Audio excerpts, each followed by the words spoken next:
তিন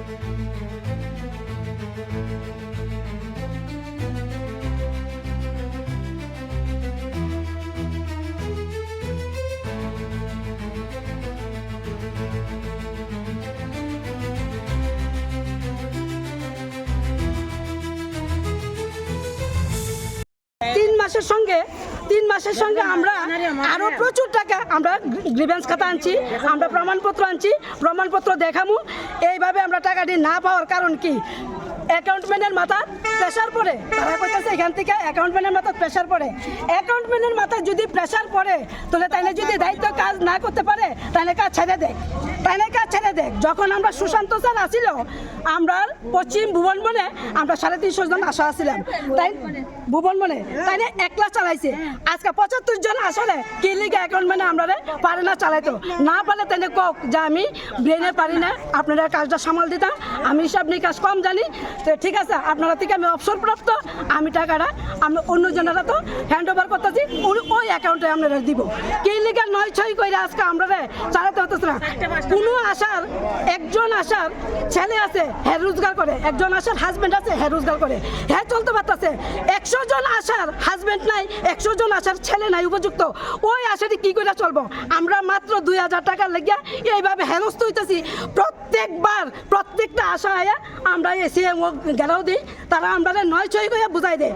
ভাস্কর বাবু সিএম অফিসের ভাস্কর বাবু আমরা 2025-এ জুলাই মাসে টেবিলে MOIC ম্যাডাম নোডাল অফিসার, এরপরে ভাস্কর বাবু তারা সবাই মিলে কথা দিয়েছে জুলাই মাসের মধ্যে আপনারা টাকা পরিষ্কার, সব টাকা পরিষ্কার।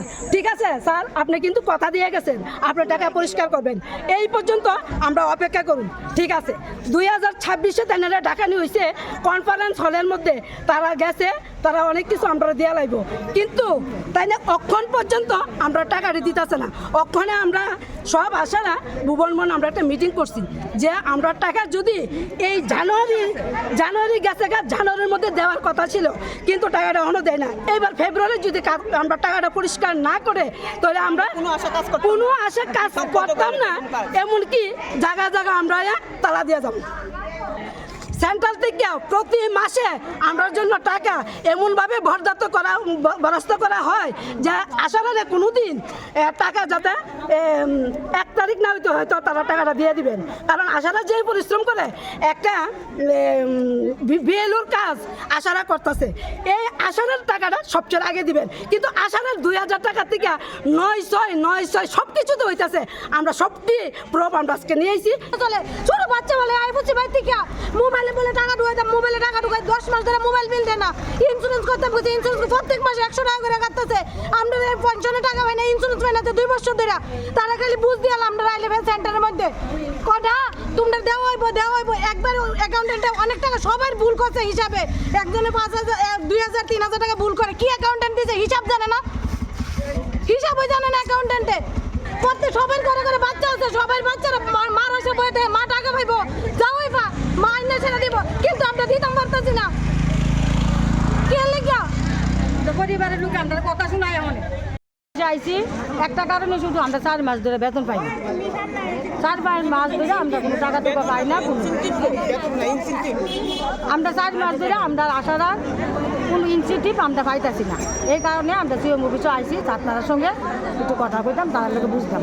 মানে আপনারা কোন অঙ্গনে ইয়েতে কাজ করেন? আমরা সাব সেন্টার আছে পশ্চিম ভুবনবন PSC সাব সেন্টার। মানে এখানে কতজন আছেন আপনারা? আমরা 75 জন আশা আছে, মানে সব কি ওই ইয়েতে পশ্চিম ভুবনবন PSC আন্ডারে আমরা আছি। আচ্ছা, কয় মাস ধরে পান না? 4 মাস। জানুয়ারি মাসের কাগজ অক্ষণে গেছে না, ডিসেম্বর মাসের কাগজটা যাইতে ইনসিডেন্টের কাগজ যেতে একটু দেরি হয়েছে, এর মধ্যে আমরা অক্টোবর নভেম্বর ডিসেম্বর যে ওই কাগজ তো অলরেডি আমরা 3 মাস আগে পাঠিয়ে রাখছি 2025-এর, তাহলে 2025-এ যদি পাঠাই থাকি ওই কাগজটা অক্ষণে তারা ফল্ট দিচ্ছে, ওই অক্ষণের মাসের কাগজটা আইতে দেরি হয়েছে, টাকাটা আমরা দেরিতে দিব। আমরা অলরেডি যে 2025-এর যে 3 মাসের বেতন তার কাছে পাঠিয়ে রাখছি, ওই টাকাটা কেন দেওয়া হইলো না? এখানে আইসি বলে তাই নিয়ে অ্যাকাউন্টম্যানে এতটা বড় চাপ নিতে পারতেছে না, তাই নিয়ে সমস্যা হইতেছে, দিয়ে দিব। তো অ্যাকাউন্টম্যানের যদি সমস্যা হয়, অ্যাকাউন্টম্যানের সমস্যা হলে আমরা 75 জনের আসার কাজ যদি তাই দায়িত্ব না নিতে পারে, তাই না অন্য কারোর কাছে খুব যে আমি পারতাছি না, তাহলে অন্য কারোর হাতে দিয়ে দেখে হ্যান্ড ওভার করে